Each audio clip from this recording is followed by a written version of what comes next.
Educação à distância, mudando realidades.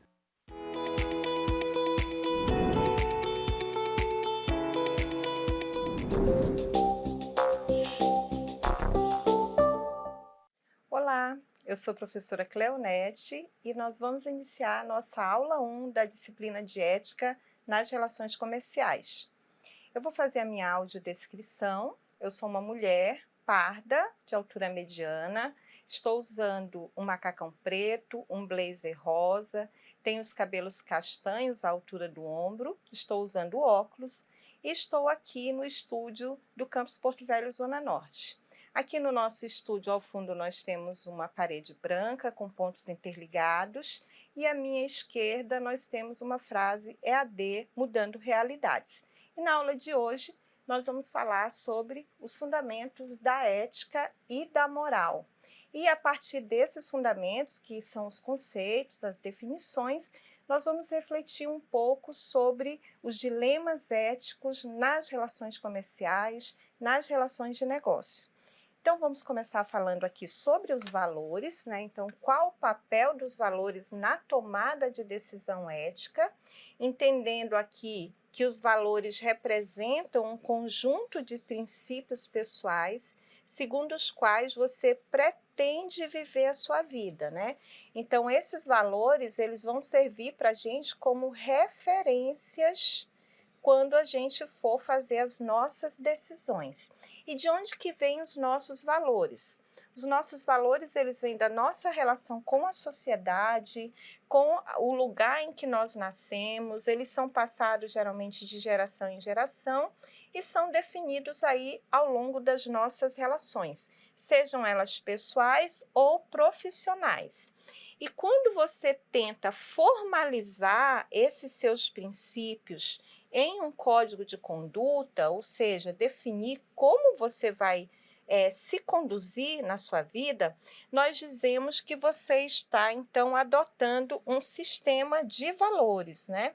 Então, quando você adota um código de conduta, né, define a sua conduta, você está definindo aí um sistema de valores que vai guiar a sua vida, que se torna o referencial para as escolhas e comportamentos que atendem ao padrão de fazer a coisa certa, né? Então, a relação de fazer a coisa certa está relacionada com o seu sistema de valores, né? Aqueles valores, aqueles princípios que você definiu como a sua referência. Então, o valor de um valor, né? Os valores de uma pessoa, elas têm um preço. Aqui a gente colocou o preço entre aspas, né? Para entender que a gente está falando não somente do preço econômico e não do preço econômico da coisa, né? Mas um preço específico para elas. Esse preço ele pode ser expresso como um valor intrínseco, quando um valor é algo bom por si só e é buscado como um fim em si mesmo. Traga essa busca algum benefício ou não. Então, por exemplo, valorizar a nossa família, né? A gente valoriza a nossa família, a gente tem a nossa família como referência, não porque nós vamos ter vantagens, tirar vantagens com isso, mas porque a nossa família, ela tem um valor em si, né? Ela tem o fim em si mesma. O valor o meu investimento na minha família tem um fim em si mesmo, ou seja, na minha própria família. E nós temos o que a gente chama de valor instrumental, quando a busca de um valor é uma boa maneira de alcançar outro valor, né? Então, por exemplo, o dinheiro, ele é valorizado pelo que ele pode comprar, e não como um fim em si mesmo. Aí aqui a gente trouxe o exemplo do dinheiro, mas a gente pode pensar também, pessoal, na nossa formação pessoal, na nossa formação profissional. Então, nós estamos buscando o conhecimento escolar, né, uma graduação, pelo fim em si mesmo, ou seja, pela educação, pela formação, ou porque essa nossa educação ela vai nos trazer, né, um outro valor, vai ter um outro preço, a gente vai alcançar algo a mais. Isso pode acontecer, né, das duas formas. A educação, ela necessariamente ela tem um fim em si mesma, né, porque ela é valorosa, ela é importante para o nosso crescimento e da sociedade, mas ela pode também ter um fim em outra coisa que seja, por exemplo, o trabalho, né? Então, às vezes essa finalidade ela pode estar sendo convergente. Mas também existe, né, o outro lado que a gente pode, por exemplo, estar na universidade, estar buscando um curso, não pela formação, mas apenas pelo certificado para ir para o mercado de trabalho, né? Então, aí vira um valor instrumental da educação, ok? E aí, quando a gente fala de valores, né, desses valores que a gente escolhe para referenciar a nossa vida, a gente tem que pensar também no conceito de moral, né? Porque a moral, ela é um conjunto de normas que uma sociedade elabora para regular o comportamento dos indivíduos e organizar a sociedade. E esse conjunto de normas, geralmente, né, ela é constituída pela sociedade a partir dos valores dessa sociedade, né? Então, vejam que existe uma relação muito próxima entre o conceito de moral e o conceito de valores ou os nossos valores, né? Então, essas regras morais, né? Elas são assumidas pelo indivíduo para garantir o seu bem viver, né? Então, dependendo do conjunto de princípios e de valores que eu tenha, eu vou estar agindo de acordo com a moral social e, portanto, vou estar garantindo o meu bem viver. O conceito de moral, ele responde à pergunta: o que devo fazer? Então, sempre que você estiver em dúvida sobre o que deve fazer ou o que é esperado pela sociedade que você faça, você está fazendo uma reflexão a respeito da moral, né? É a moral que vai nos dar essa resposta. Então, é esse conjunto de normas existentes. Quando a gente nasce, esse conjunto de normas já existe, que vai estar definindo aí a nossa ação como indivíduo na sociedade. Por outro lado, a ética, ela tem pelo menos dois sentidos, né? A gente trouxe aqui dois sentidos e definições. A ética como filosofia moral, né? Ou disciplina da filosofia, um ramo da filosofia dedicado aos assuntos morais. A ética é o estudo de como tentamos conviver, viver em nossas vidas de acordo com o padrão de comportamento reconhecido como certo e errado, né? Então, a ética ela vai estar refletindo sobre a moral social. Então, a palavra refletir já apareceu, né? Porque a ética ela é a reflexão que nós fazemos sobre por que consideramos valores e a moral válidos e também a busca de princípios éticos para nossas ações. Então, a moral ela vai nos dizer o que é certo e o que é errado de se fazer, né? Então, se você está buscando aí escolher algo, decidir sobre algo, a moral ela vai te dar as normas. Mas quem vai te dar os princípios, essa busca do princípio vai estar na ética. Então, os padrões de comportamento ético, eles são absorvidos por osmose, no sentido de que, quando você busca agir conforme a moral, geralmente você está escolhendo um princípio ético. Não é regra, né, gente? Pode acontecer de uma ação sua ter um aspecto de moralidade, ou seja, ser moral, mas o princípio não ser ético. Então, o que é o princípio? É o motivo da sua ação, né? Então, por exemplo, você vai em uma comunidade, faz uma ação social, né? Você ajuda as pessoas E isso é muito bom, né? Isso é uma ação moral, é uma coisa boa. Mas qual é o motivo dessa sua ação? Qual é o motivo dessa sua ajuda? Então, esse motivo é que vai nos dizer, né, nos informar se essa ação é ética ou não. Se o princípio for ético, né, o princípio da solidariedade, o princípio da ajuda, aí sim, né, a gente vai ter uma ação moral e ética. Mas se o princípio for apenas para que você ganhe algo, né? Ah, eu vou lá ajudar essas pessoas porque eu vou ganhar milhões de likes, né, no Instagram.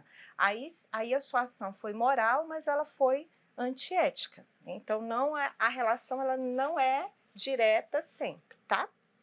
Então, aqui o que é ética? A ética implica, então, sempre em uma reflexão, né, pessoal. Eu vou pensar por que eu vou fazer isso, sobre qualquer moral, uma revisão racional e crítica sobre a validade da conduta, ou seja, a minha conduta, né, está sendo realmente ética, ou eu estou fazendo isso que é certo, mas o meu motivo é um motivo, né, torpe, não um motivo ético, não um princípio ético.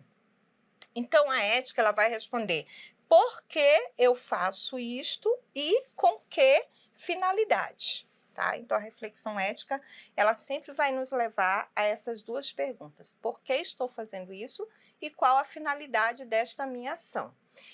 Então, gente, nós temos várias teorias éticas. Eu trouxe aqui algumas teorias e os seus limites que a gente pode refletir dentro das nossas relações comerciais, né? Então, nós trouxemos a ética da virtude, que essa ética, ela traz aí uma crença de Aristóteles, né, um filósofo grego, no caráter e na integridade individuais. Ela estabelece um conceito de viver a vida de acordo com a determinação de alcançar um ideal claro, que tipo de pessoa gostaria de me tornar e como faço para me tornar essa pessoa. Então, a ética da virtude, ela foca no caráter e na integridade individuais das pessoas. E qual é o limite dessa ética, né? O que a gente pode refletir, então, sobre essa ética da virtude? Se as virtudes que você espera alcançar não forem um reflexo direto dos valores da sociedade em que você vive, há o perigo de um conflito de valores, né? Então, gente, só um parênteses aqui para a gente falar sobre a ética da virtude, porque a ética da virtude, ela vem da ideia da palavra virtude, né? E a palavra virtude, do grego, ela quer dizer virtu, ou seja, força. Então, no nosso dia a dia, a gente tem que ter muita força, né? Muita força de vontade, muita força de caráter, para que a gente possa agir de forma correta, né? Então, muitas vezes, o que a realidade nos apresenta, principalmente nas relações comerciais, nas relações de negócio, né? A gente tem, às vezes, muitos valores envolvidos e você tem que ter muita força de caráter para você fazer a coisa certa. Então, é nisso que se configura a virtude, tá, gente? Nessa força de caráter que Aristóteles já nos dizia. A outra teoria ética que a gente trouxe aqui é a ética pelo bem comum, né? Então, essa proposta por um filósofo chamado David Hume, que também é conhecida como ética utilitarista. Essa ética, ela preocupa-se com o resultado das ações, né? Então, enquanto a ética da virtude preocupava com a virtude individual, a ética utilitarista, ou pelo bem comum, ela se preocupa com o resultado, com que essa ação ela vai trazer de bem comum para o maior número de pessoas. Então, esse tipo de ética, que é uma ética moderna, né, no período moderno, se buscava muito esse princípio para as escolhas, ela tem um limite assim bem interessante quando a gente pensa na frase os fins justificam os meios, né? Então, quando a gente pensa na ética utilitarista, é bem isso mesmo, né? Então, se essa ação aqui for o melhor para o maior número de pessoas, então tudo bem, né? Os fins vai justificar os meios. Então, se focalizarmos somente em promover o bem comum para o maior número de pessoas, ninguém será responsabilizado pelas ações que realizam com o intuito de alcançar esse objetivo. Com um exemplo, o nazismo, né? Então, o nazismo ele dizia que, né, se eliminasse certos grupos de pessoas, a maioria teria um bem comum, um bem maior. E nós verificamos, né, na história que isso não funciona bem assim. Então, esse é um dos limites da ética utilitarista. Então, nós temos também a ética universal, que é a ética da deontologia de Immanuel Kant, que também é uma ética moderna, que defende que há princípios certos e universais, aplicáveis a todos os julgamentos éticos e que se age pelo dever e obrigação a um ideal puramente moral. Então, a ética deontológica, né, que vem de deon, que quer dizer dever, ela diz que existem princípios universais e que nós temos o dever e a obrigação de agir conforme esses princípios. E qual que é o limite dessa teoria ética, né, dessa concepção ética? É o oposto do ponto fraco da ética utilitarista. Manter-se fiel a princípios éticos puramente morais, sem considerar o resultado dessa escolha, é igualmente problemático, né? Porque quando a gente falou da ética utilitarista, nós dissemos que, né, uma decisão pensando só no resultado do nosso ato é perigoso, né? Porque a gente não pode pensar só na maioria, existem vários aspectos que precisam ser levados em consideração. Da mesma forma que agir sendo fiel somente aos nossos princípios éticos, sem pensar no contexto como um todo, né? Tem o perigo de nós fazermos a nossa escolha e essa escolha ser muito problemática do ponto de vista social e da nossa relação com as outras pessoas, se nós levarmos em consideração puramente os nossos princípios éticos e não observar o contexto como um todo e o resultado dessa escolha. E aí nós temos também uma outra concepção que é o relativismo ético. Para o relativismo ético, não existe uma teoria ética verdadeiramente abrangente, apenas uma escolha baseada em seu sistema de valores pessoais.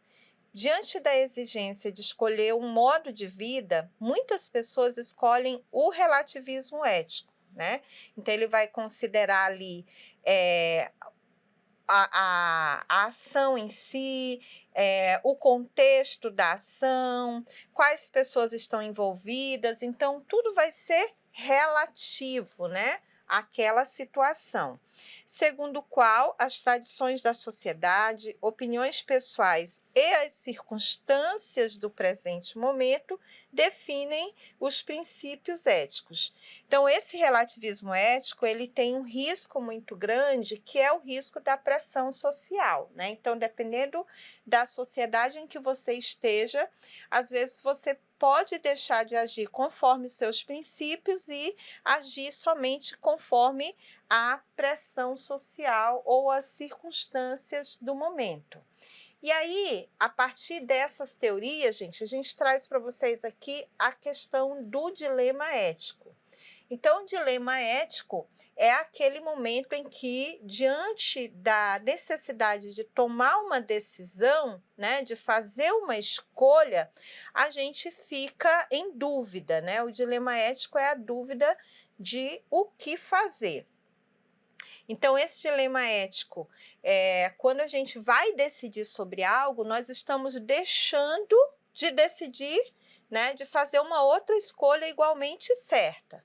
O dilema ele surge assim, né? Então a gente tem duas opções, as duas opções são certas, mas qual escolher? Então, o dilema ético ele surge nessa perspectiva. Provavelmente sofrerá algum prejuízo em decorrência da escolha, né? Então não é fácil, por isso é um dilema. Está contradizendo um princípio ético pessoal ao fazer essa escolha, né? Então o dilema está também nessa perspectiva e está abandonando um valor ético de sua comunidade ou sociedade ao fazer essa escolha, né? Então são muitos aspectos que levam ao dilema ético. Então o que a gente pode fazer? Aqui a gente trouxe, né, algumas opções, são 3 passos. O primeiro passo é analisar as consequências da sua ação, quem vai se beneficiar da sua ação, quem será prejudicado, a que tipos de benefícios e prejuízos estamos nos referindo, como fica essa situação toda no longo prazo e no curto prazo. Então, fazer essa análise geral das consequências.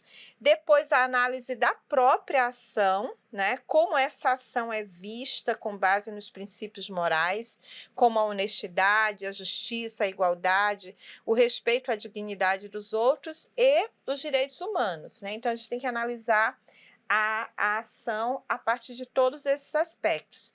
E, por último, tomar a nossa decisão. Essa decisão ela tem que ser consciente, né? A gente tem que considerar aí tanto a questão das consequências como da própria ação para análise e tomada de decisão.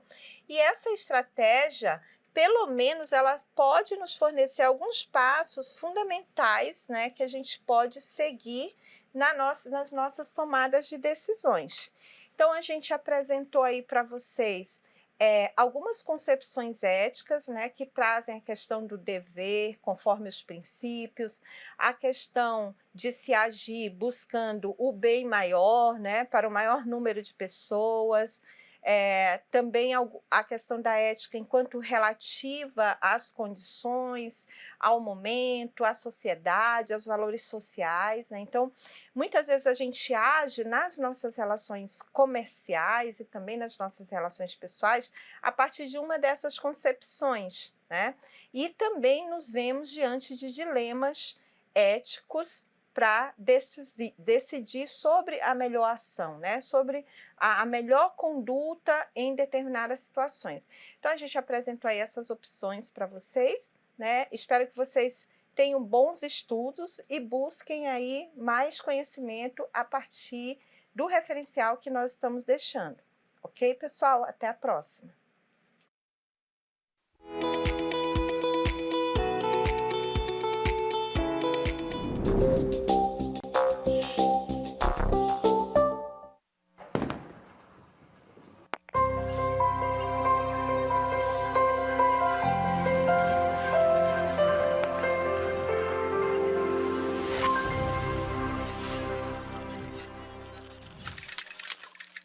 Educação à distância, mudando realidades.